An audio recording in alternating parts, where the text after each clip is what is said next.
پاکستان تحریک انصاف کی جو ایران اسرائیل ایشو ہے اس کے اوپر پالیسی کیا ہے، اور آپ کیا سمجھتے ہیں کہ پاکستان کو اس ایشو میں غیر جانبدار رہنا چاہیے یا کھل کر کسی ایک سائٹ پر کھڑا ہو کر اس ملک کو سپورٹ کرنا چاہیے؟ دیکھیے، عمران خان کو جب یہ کہا تھا ان چوروں نے کہ ہمیں اڈے چاہیے، اور خان نے کہا تھا ایبسولوٹلی ناٹ، کیونکہ اگر افغانستان ایران میں آگ لگتی ہے وہ پاکستان میں لگے گی، وہ آپ کے پڑوسی ہیں، وہاں آگ لگے گی، پاکستان میں لگے گی، تو ہمیں ایران کے ساتھ اپنی سیلف پریزرویشن کے ساتھ کھڑا ہونا ہے۔ پی ٹی آئی کی stance is very clear, Iranian embassy گئے ہیں، سپورٹ آفر کیے۔ دیکھیں، یہ شیعہ سنی کا مسئلہ میرا اور آپ کا نہیں ہے، یہ اللہ سارٹ آؤٹ کرے گا کہ کون کمزور مسلم ہے، کون تگڑا مسلم ہے۔ ہمیں انگریزوں نے 77 سال سے ان گند میں مسئلوں میں ڈالا ہے کہ کس کی داڑھی کتنی لمبی، کس کا برقع کتنا صاف ستھرا، کس کی نماز کتنی اچھی۔ تو یہ یاد رکھیے، ہمارا مین ایشو ہے Pakistan, the security of Pakistan. میں نے پاکستانیوں سے ووٹ لیا ہے، so therefore PTI is very very clear, zero tolerance for any attack on Iran۔ اور اگر ہمارے بزدل جو فارم 47 کی حکومتیں نہیں کھڑی ہوتی ایران کے ساتھ، we will provide the support۔ ہم نے پہلے بھی کیا، ہمیں طریقے آئندہ بھی آتے ہیں۔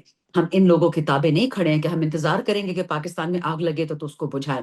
We are not the NDMA جو انتظار کرتا ہے کہ بارش ہو اور پھر ہم پاکستان کو صاف کریں۔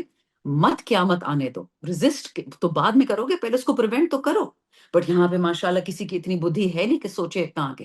یہ بھی فرمائے گا کہ بلاول بھٹو زرداری صاحب نے پاکستان اور بھارت کی جو جنگ ہوئی تھی اس کے بعد کچھ بین الاقوامی دورے کیے، اور ان دوروں کے اوپر بلاول صاحب کو تنقید کا نشانہ بنایا گیا، لیکن کچھ لوگوں کی یہ بھی رائے ہے کہ انہوں نے پاکستان کا جو موقف ہے وہ بڑے بھرپور انداز میں پیش کیا۔ آپ کیا سمجھتی ہیں کہ کیا کون سا ایسا ایلیمنٹ ہے جس پہ آپ کو لگتا ہے کہ بلاول صاحب مزید بہتر پرفارم کر سکتے تھے، یا اگر ان کی جگہ پاکستان تحریک انصاف ہوتی تو شاید ان سے بہتر ڈیلیور کرتی؟ مجھے بتائیں، اگر ہماری فارن افیئرز منسٹری دنیا کو یہ نہیں سمجھا پائی کہ ہمارے نہتے پاکستان پہ اٹیک ہوا پہلگام کے معاملے میں، ایک فالس فلیگ آپریشن مودی نے کیا، اور اس کا منہ توڑ جواب دیے بجائے شہباز شریف بولتے کہ جی آ جائیں پاکستان میں انویسٹیگیشن کرنے، ہم نے تو پہلگام نہیں کیا۔ بلاول اس گورنمنٹ کی سپورٹ میں گیا تھا صفائیاں کرنے دنیا کے لیے، اپنا گن صاف کرنے کے لیے گیا تھا۔ بلاول کی کس نے انٹرنیشنلی تعریف کی؟ مجھے ایک بندہ تو بتا دیں۔ خود ہی اپنی تعریفیں کر رہے ہیں، ہر جگہ پوسٹرز لگوا رہے ہیں۔ میں نے تو کسی بھی عالمی قوت کو، کسی بھی عالمی ادارے کا نہیں سنا کہ وہ کہیں کہ جی، اور کیا کیس ہم نے پلیڈ کرنا تھا دنیا کو؟ ہم تو اٹیک ہوئے تھے، ہم تو وکٹم تھے۔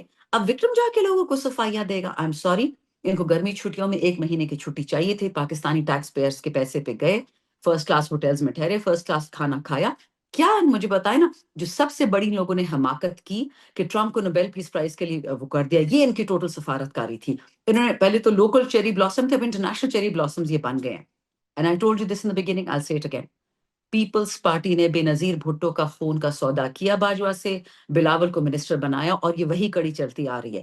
If you actually think جو لوگ بے نظیر بھٹو کے قاتلین کو آج تک نہیں دے سکے سزا، وہ پاکستان کا کیس ٹریٹ کریں گے؟ مجھے بتائیں، آپ کا بیٹا آپ کا نہیں ہو سکتا لیکن وہ ساری دنیا کو پروموٹ کرے گا؟ Is this logically acceptable to you? If you think it is, I will back off۔ یہ فرمائے گا کہ اگر پاکستان تحریک انصاف کی حکومت ہوتی تو آپ کو کیا لگتا ہے کہ ایسی سچویشن میں جب آلریڈی اس ریجن میں جنگ چل رہی ہے ایران اور اسرائیل کے درمیان، آپ کیا سمجھتی ہیں کہ پاکستان کی جو فورن پالیسی ہے اس کو کس انداز میں آگے لے کر چلنا چاہیے تھا؟ نا دیکھیے، 2 3 موٹی موٹی باتیں میں آپ کو بتا دوں، آپ اس کو ایک جگزو کی طرح سمجھیں۔ آپ کا کیا لگتا ہے کہ کیا اسرائیل نے یہ اوور نائٹ پلان کیا کہ میں ایران کو اٹیک کروں گا، یا امریکہ نے اوور نائٹ پلان کیا؟ یہ باتیں 3 سے 5 سال پہلے، 10 سال پہلے پلان ہوتی ہیں۔ سیریا، فلسطین، لبنان، اب ایران، یہ کڑیاں ہیں۔ محمد مرسی کو شہید کر دیا گیا جیل میں۔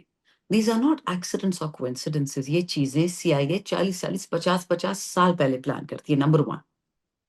نمبر 2، ہمارے جو یہ بیٹھے ہوئے ہیں اور جو یہ کہہ رہے ہیں کہ ہم اسرائیل کو ملٹری سپورٹ تو دیں گے لیکن نیوکلیر سپورٹ نہیں دیں گے، یہ وہ لوگ ہیں جن کے پاس کوئی پلاننگ نہیں ہوتی، اسکرپٹ مل جاتا ہے، یہ وہی پڑھ کے سناتے ہیں۔ تیسری بات، اگر ہماری حکومت ہوتی، چلیں میری بات مت مانے، میں تو پی ٹی آئی کی ہوں، آپ اگر کبھی پیلسٹینین ویڈیوز یا آڈیوز دیکھتی ہوں، میں تو ریگولرلی ان کا میڈیا دیکھتی ہوں جو نکلتا ہے وہاں سے، اسپیشلی سوشل میڈیا، جرنلسٹ انہوں نے کتنے مار دیے ہیں۔ فلسطینی یہ کہتے ہیں کہ اگر عمران خان آزاد ہوتا تو پاکستان اور عمران خان ایک مؤثر آواز ہوتی فلسطین کے لیے۔ یہ فلسطینیوں نے کہا آن ریکارڈ، یہ میں نے نہیں کہا۔ ہماری پالیسی عمران خان نے، اقوام متحدہ نے بہت کلیئرلی کہہ دی تھی، we will hit first, we will talk later. میں اس کا ذاتی ثبوت دیتی ہوں. آپ کے پروگرام پہ پہلی دفعہ میں بات کر رہی ہوں. مجھے ایک لیٹ سے گرائی ہیں، انہوں نے وزٹ کیا تھا جنوری 2022 میں. ابھی یہ ووٹ آف نو کانفیڈنس نہیں دائر ہوا تھا. بہت سینئر لوگ تھے، ریٹائرڈ تھے. انہوں نے پتہ مجھے کیا کہا کہ اپنے کریئر کو بچائیں، عمران خان کو چھوڑیں. He is not the leader of the ummah. اگر انٹرنیشنل اسٹیبلشمنٹ نے فیصلہ کر لیا کہ پاکستان کی قسمت کیا ہوگی، کیا میں اور آپ ان کے ساتھ کھڑے ہو سکتے ہیں اس بات پہ؟ So let me tell you کہ PTI's policy has been clear. It is a policy of absolutely not. It is a policy of standing with your neighbors. 3 سال کا بجٹ ان چوروں کا 3 حکومتیں ملا کے 4.5% بھی نہیں ہے. اور ہمارا آخری سال حکومت کا کرونا کے باوجود عمران خان نے 6% دیا تھا. ان لوگوں نے تو اس بجٹ میں لوگوں کی کمر توڑ دی ہے. تو میں آپ کو یہ بتا رہی ہوں، یہ جو کہ اپوائنٹڈ نالائق اس وقت حکومت میں بیٹھے ہوئے ہیں، this is a part of a larger plan. I'm circling back to what I told you earlier. None of this is a coincidence. Bilawal اور شہباز کو پاکستان میں غلطی سے فارم 47 پہ نہیں بٹھایا گیا. This is a plan, a part of a global plan کہ اگر پاکستان کو اور خطے کو تباہ کرنا ہے تو پاکستان پہ ایسے لوگ براجمان کرنے ہیں جن کو پاکستان کی پرواہ نہ ہو، جن کے بزنسز باہر ہو، جن کے پیسے باہر ہو، جن کے بچے باہر ہو، جن کے پاسپورٹ باہر کے ہو. Remember that. شاہناز صاحبہ یہ فرمائے گا کہ آپ خود بھی کے پی سے تعلق رکھتی ہیں. آج گنڈا پور صاحب جو سی ایم کے پی ہیں وہ خطاب کر رہے تھے صوبائی اسمبلی سے، اور انہوں نے کہا کہ اگر خان صاحب ایک مرتبہ آج کہہ دیں تو وہ اسمبلی کو اسی وقت ڈیزالو کر دیں گے. یہ فرمائے گا کہ آخر اگر وہ اسمبلی تحلیل بھی کر دیتے ہیں تو اس سے پی ٹی آئی کو فائدہ کیا پہنچے گا؟ دیکھیں، کچھ لوگ ایسے ہیں جو چاہتے ہیں کہ خان کو نقصان ہو، اور وہ گروہ نے 2-3 دن سے بہت گندی سمیئر کیمپین چلائی ہوئی ہے سی ایم کے خلاف. سی ایم میرے کالج رہ چکے نیشنل اسمبلی میں، اور اب وہ سی ایم ہے. میں کے پی سے ایم این اے ہوں، وہ وہاں کے ایم پی ہیں، لیکن آفس چیف ایگزیکٹو ہیں صوبے کے. 4 ہی ہوتے ہیں پاکستان میں. میرے ان سے شاید ہر بات پہ ہاں میں نہ ہو نہیں ہوگی، لیکن جہاں سی ایم خان صاحب کی بات مانے یا خان صاحب کے حق میں بات کرے، ہم سب کو اس کی تعریف کرنی پڑے گی. اب یہ جو ٹریپ بنایا گیا ہے خان صاحب کے لیے، علی امین کے لیے نہیں، یہ ٹریپ خان صاحب کے لیے لے ڈاؤن کیا، کیونکہ خان کی ایک ہی حکومت ہے فی الحال پاکستان میں فارم 45 والی، اور وہ ہے کے پی کے میں. یہ کوشش کر رہے ہیں. خان کی یہ ایک کنڈیشن تھی کہ جو کے پی کے کا بجٹ ہوگا وہ مجھ سے مل کے مزمل اسلم اور سی ایم وغیرہ پاس کروائیں گے، ان دا ہوپس کہ جو خان کی انسٹرکشن تھی کہ حکومت میرے بغیر بجٹ نہیں پاس کرے گی، وہ تو پی ٹی آئی فالو کرے گی. اب جب وہ پی ٹی آئی فالو کرے گی، نیکسٹ اسٹیپ کیا ہوگا؟ حکومت گرے گی. جب آپ بجٹ نہیں پاس کرتے، 1 جولائی سے ہسپتال، اسکول، بجلیاں ساری خیبر پختونخوا میں بند ہو جائیں گی، حکومت ڈیزالو کرنی پڑے گی، گورنر راج آئے گا، خان کو اس کا جواب کون دے گا؟ سو یہ فیصلہ کیا ہے کل پولیٹیکل پارٹی نے اور کے پی کے ایم پی ایز نے کہ ہم یہ بجٹ پاس کریں گے ایز از، اور جیسے ہی خان سے پہلی ملاقات ہوگی تو ہم خان صاحب کی کہیں بھی 50 امینڈمنٹ 100 امینڈمنٹ ساری ڈال دیں گے بجٹ میں. دوسری آپشن یہ تھی کہ یہ بجٹ پاس نہ کریں اور کے پی گورنمنٹ کلیپس ہو. اس کی اجازت کس نے لی ہے؟ عمران خان سے. تو اس بات میں سیاسی بصیرت ہے،